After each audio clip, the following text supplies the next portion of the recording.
A pleasant day to each and everyone who is listening to our class. My discussion today is about the lessons for the fourth quarter in our Practical Research 1 class. Let's begin. The first lesson is about the appropriate qualitative research design. When we are choosing an appropriate qualitative research design, it involves considering several factors. To begin with, we have the research questions. Start by clarifying your research questions, and you may ask the question, what do you want to explore or understand qualitatively? Your research design should align with these questions. The second one is methodological approach.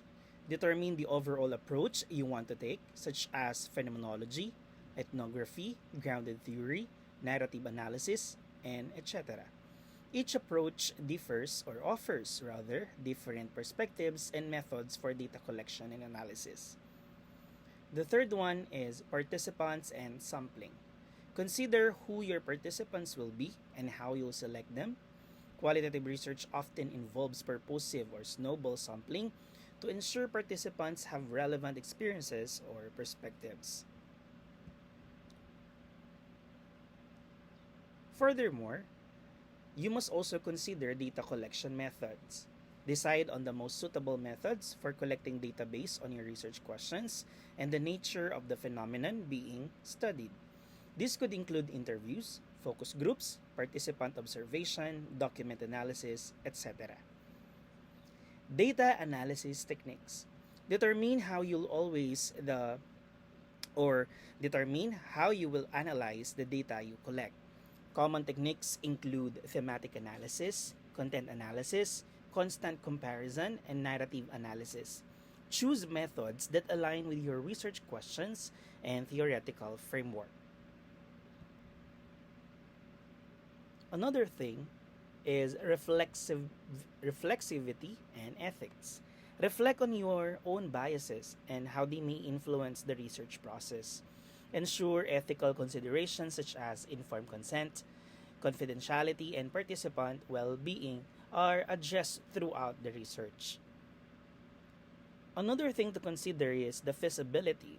Consider practical constraints such as time, budget, and available resources. Choose a design that is feasible given these constraints while still allowing for rigorous data collection and analysis. Proceeding to lesson 2, which is about the qualitative research designs. Qualitative research designs are diverse and adaptable to various research goals and contexts. Some common types of qualitative research designs include number 1, phenomenological research. It seeks to understand the essence or lived experiences of individuals regarding a particular phenomenon or situation. The second one is the ethnographic research. It involves studying cultures or communities in their natural setting to gain an in-depth understanding of their behaviors, beliefs, and practices. The third one is the grounded theory. It aims to develop theories or conceptual frameworks based on the data collected, allowing theories to emerge from the data rather than being imposed beforehand. Number 4, case study research.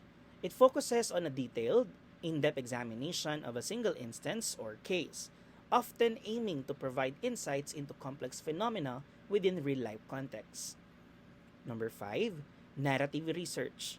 It involves exploring individual stories or personal accounts to understand the meaning and significance they attribute to their experiences. Number 6 is action research. It engages participants in a collaborative process of identifying and addressing issues within their context, often to promote positive change. Number 7, content analysis. Analyzes and interprets the content of various forms of communication, for example, text, images, videos, to uncover underlying themes, patterns, or meanings. We have also discourse analysis. It examines how language is used in social contexts to construct meanings, identities, and power dynamics. We have also historical research, which is number 9. It investigates past events, behaviors, or phenomena to understand their significance and relevance to the present. Number 10 is grounded action research. It integrates elements of grounded theory and action research, focusing on understanding and addressing specific issues within a particular context. The next lesson is about describing the sampling procedure and sample. Describing the sampling procedure and sample in a research study involves providing detailed information about how participants were selected and who those participants are. Here's how you can describe both aspects. Let's begin with the sampling procedure. We have what we call the sampling method. Start by explaining the type of sampling method used, such as random sampling, purposive sampling, convenience sampling, snowball sampling, and others. Describe why this particular method was chosen and its appropriateness for the research objectives. The second one is the sampling frame. Identify the population from which the sample was drawn. This could be a specific geographical area, a certain demographic group, or a defined community. Alongside with that, we have also sample size. Specify the number of participants included in the study. Justify the chosen sample size based on factors such as the research objectives, resources available, and statistical considerations. We have also sampling criteria. Describe the criteria used to select participants. This could include demographic characteristics like age, gender, and others, specific experiences or behaviors, or other relevant factors. We have also the sampling procedure. Provide a step-by-step description of how participants were recruited or selected. Include details such as recruitment methods, contact procedures, and any incentives offered to the participants. Now, regarding the sample, we have first to consider the participant characteristics. Provide an overview of the demographic and other relevant characteristics of the sample such as age, gender, ethnicity, educational background, and others. Consider also the inclusion and the exclusion criteria. Explain any criteria used to determine eligibility for participation in the study. This could include factors such as age, health status, language proficiency, and others. Consider also sample diversity. Discuss the diversity or representativeness of the sample about the target population. Consider factors such as age distribution, gender balance, socioeconomic status, and others. We have also sample description. Provide a brief description of some typical participants in the study. This could include examples of participants' backgrounds, experiences, or perspectives. We have also ethical considerations. Mention any ethical considerations related to the sample, such as informed consent, procedures, confidentiality measures, and steps taken to minimize risk to participants. Proceeding to Lesson 4 entitled Sampling Procedures. Qualitative research utilizes various sampling procedures depending on the research objectives, context, and available resources. Here are some common types of qualitative research sampling procedures. The first one is the purposive or the purposeful sampling. Also known as purposive or judgmental sampling, this method involves selecting participants based on specific criteria relevant to the research question. Purposeful sampling allows researchers to intentionally choose participants who can provide rich, in-depth insights into the phenomenon under study.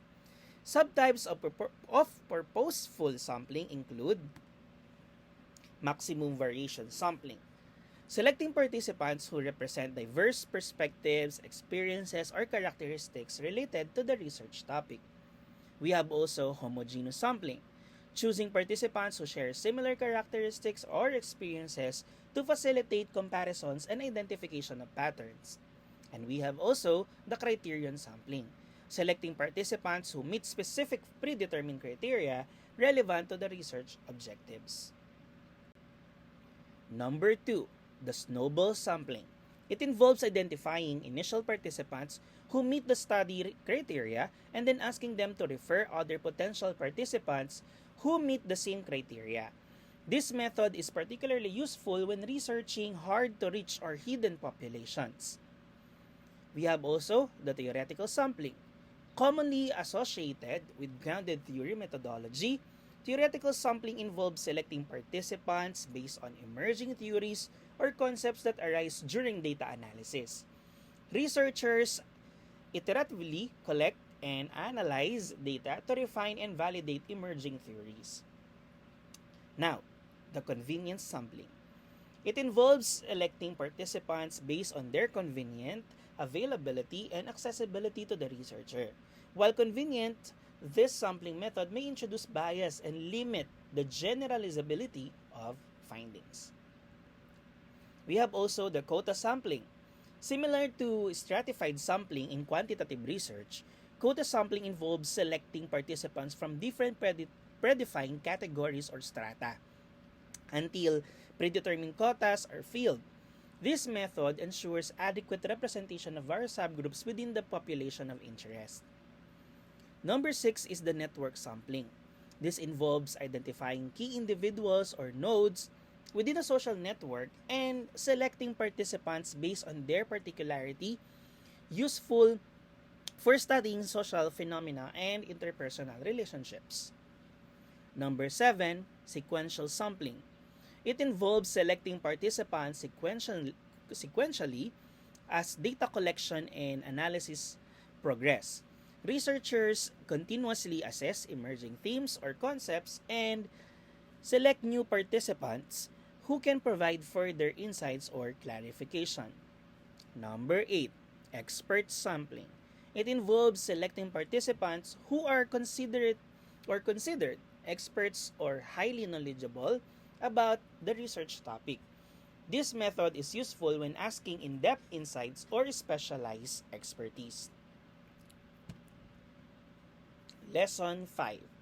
Planning data collection and analysis procedures. Planning data collection and analysis procedures is crucial for conducting a successful qualitative research study. Here is a step-by-step guide on how to plan these procedures effectively. First, define research questions. Clearly articulate the research questions or objectives that will guide your study. Ensure that your research questions are specific, relevant, and aligned with the purpose of the research. Second, select data collection methods. Determine the most appropriate data collection methods based on your research questions and objectives. Common qualitative data collection methods include interviews, focus groups, participant observation, document analysis, and field notes. Consider using multiple methods to triangulate data and enhance validity. Next is to develop data collection instruments.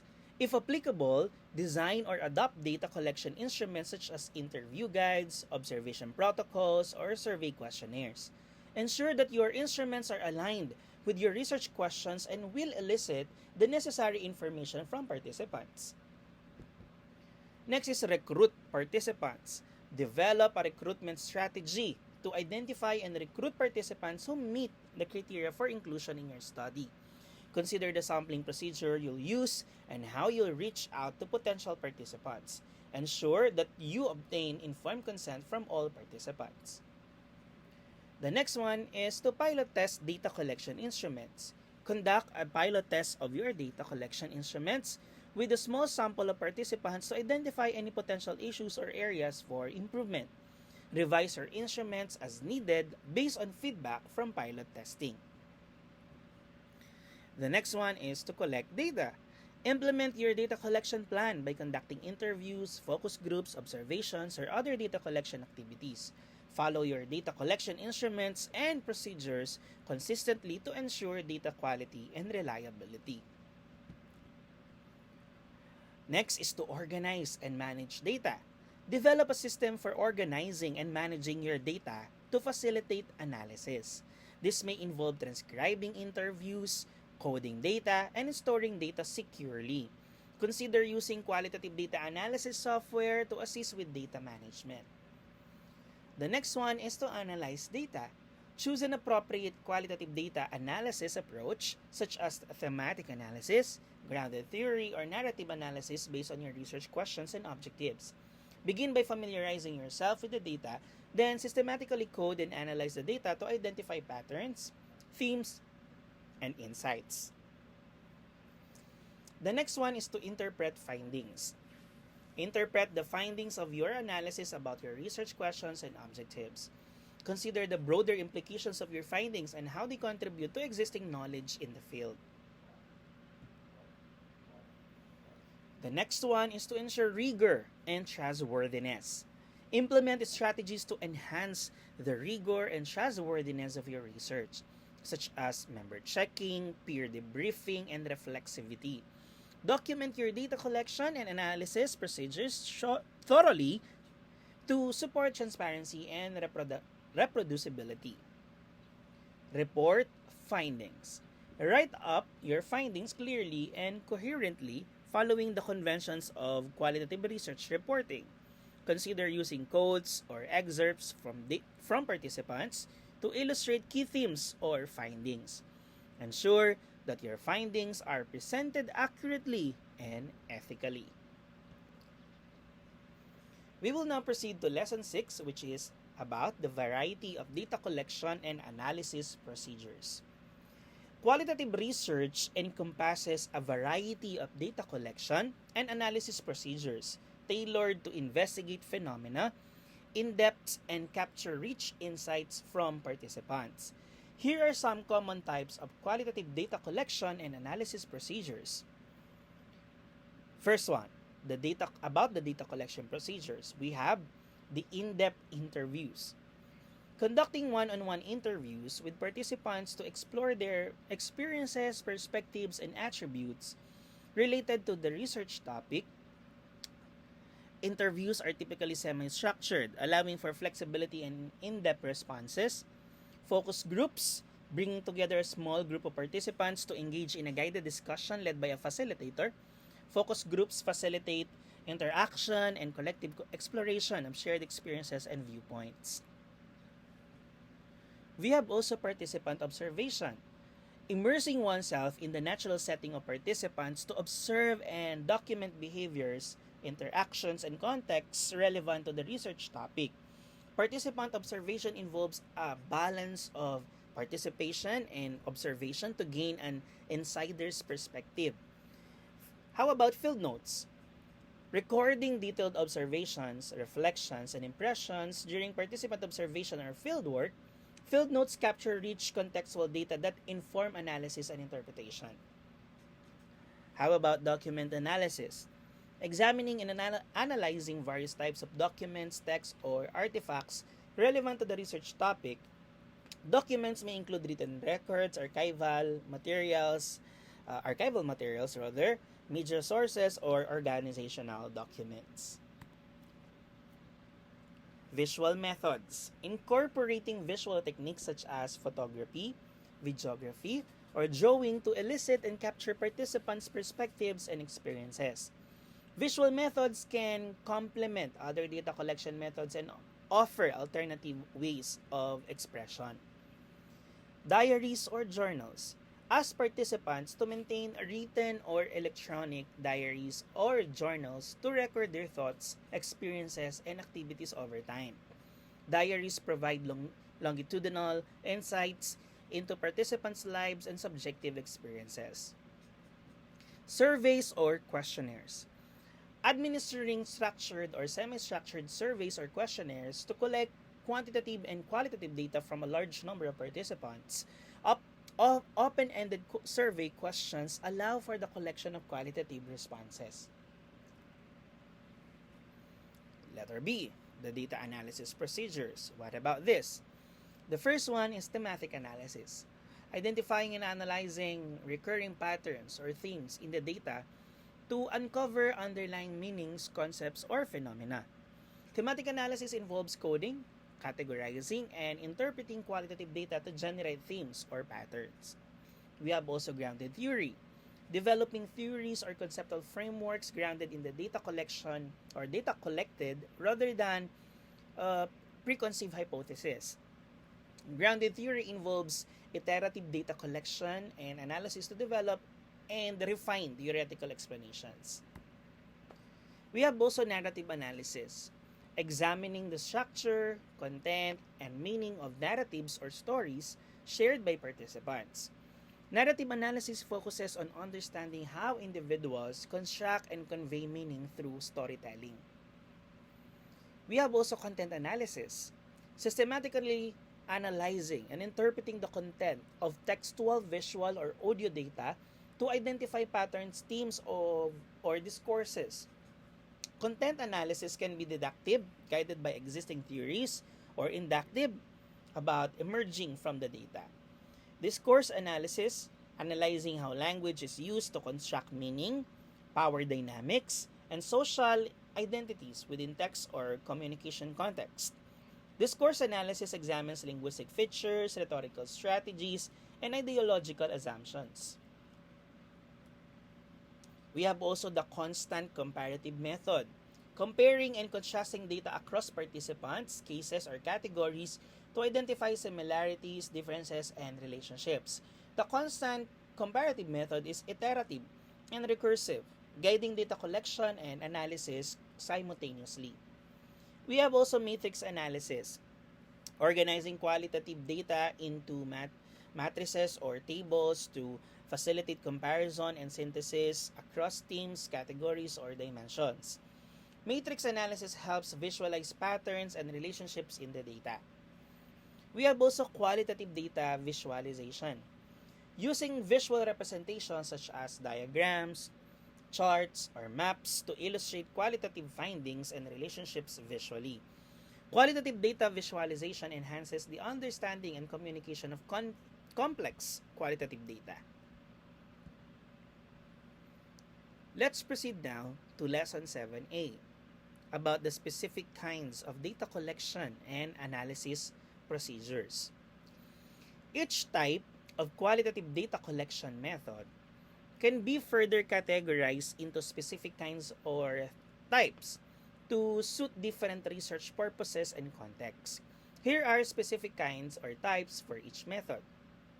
For interviews, we have structured interviews, conducted using a predetermined set of questions with fixed response options. These interviews aim to gather standardized data across participants. We have also the semi-structured interviews, employ a flexible interview guide with open-ended questions, allowing participants to elaborate on their responses. The interviewer can probe for further details or clarification. How about unstructured interviews? Freestyle interviews where the interviewer has a general topic or theme but no predefined questions. These interviews rely heavily on the interviewer's ability to engage participants and elicit meaningful responses. We have also narrative interviews. Focus on collecting participants' life stories or narratives about a specific experience or event. Narrative interviews emphasize storytelling and may involve minimal interviewer intervention. We have also the key informant interviews. Target individuals who possess specialized knowledge or expertise relevant to the research topic. Key informant interviews aim to obtain in-depth insights from knowledgeable sources. For focus group discussions or FGDs, we have traditional FGDs. Involve a moderator leading a discussion among a small group of participants, typically 6 to 10. In a face-to-face setting, FGDs facilitate interaction and collective exploration of shared experiences and perspectives.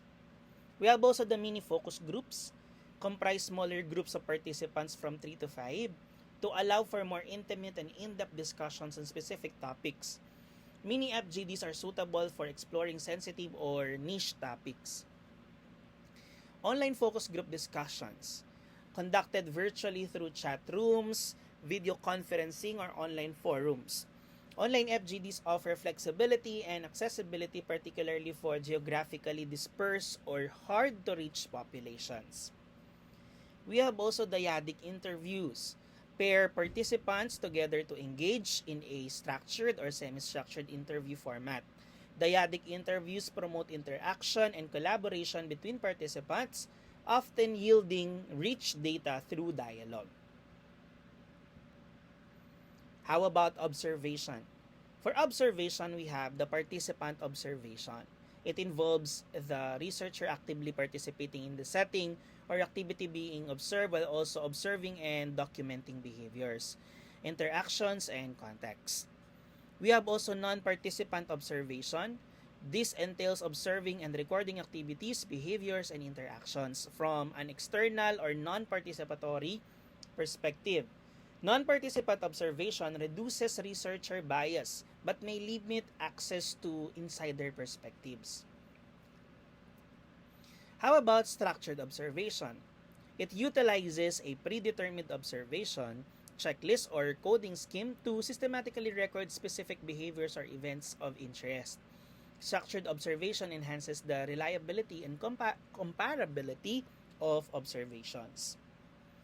We have also unobtrusive observation, conducted without participants' awareness to minimize their activity and observer effect. Unobtrusive observation methods include content analysis of archival materials, video recordings, or trace measures like footprints and wear patterns. How about with open-ended questionnaires? We have exploratory questionnaires. This aim to explore a topic or issue in depth and may include questions like, can you describe your experience with saying the topic? And what are your thoughts on expressing the issue? How about opinion surveys? Designed to gather individual perspectives, opinion surveys often include questions such as, what is your opinion on speaking of the topic? And how do you feel about speaking of the issue? We have also the needs assessment questionnaires, used to identify needs or gaps in service or services or products. Questions may include, what challenges do you face about the particular topic? And what improvements would you like to see in about the product and the service? Customer feedback surveys, aimed at gathering insights about products or services. Questions could be, what features do you find most valuable in the product or the service? And how could we improve your experience with the company or the brand? Market research questionnaires. To understand market trends or consumer behavior, questions may include, what factors influence your purchasing decisions? And how do you typically research products or services before making a purchase? We have also evaluation questionnaires, used to assess the effectiveness of programs or intervention. Questions might be, what outcomes have you experienced as a result of program or the intervention? And in what ways has that program or intervention impacted your particular specific behavior or situation? Psychological or behavioral surveys rather, aimed at understanding attitudes, emotions, or behaviors. Questions could be, how do you typically respond in situations where you feel stressed? And what motivates you to engage in the specific behavior? Academic research questionnaires, designed for academic studies. Questions may include like, what factors do you believe contribute to speaking of the research topic? And can you provide examples of speaking of the phenomenon that you have observed? Training needs assessment questionnaires, to identify training needs within organizations. Questions might be, what skills or knowledge do you feel are lacking in your current role? And what areas of professional development do you think would benefit you? Let's talk about community surveys. Used to gather insights from community members. Questions could be, what changes would you like to see in our community? And how do you think we could improve, speaking of the specific aspect of community life? Now, let's proceed to lesson 7B. The question is, can the survey be qualitative? Because oftentimes we speak of survey as a quantitative research data gathering tool. But how come with the discussion there are several examples of surveys which can be used for qualitative purposes? Let's talk about that. While surveys are often associated with quantitative research, where data is analyzed using statistical methods, qualitative surveys focus on gathering descriptive non-numerical data to gain insights into attitudes, behaviors, or opinions, and experiences as well. Let's talk about qualitative surveys. Typically involve open-ended questions or prompts that allow respondents to provide detailed and nuanced responses in their own words. These responses are then analyzed thematically or through other qualitative data analysis methods to identify patterns, themes, or trends within the data. They are valuable in various research contexts, including first, the exploratory research, when we want to gain a deeper understanding of a topic or issue, or when we need assessment to identify needs, preferences, or challenges among a target population.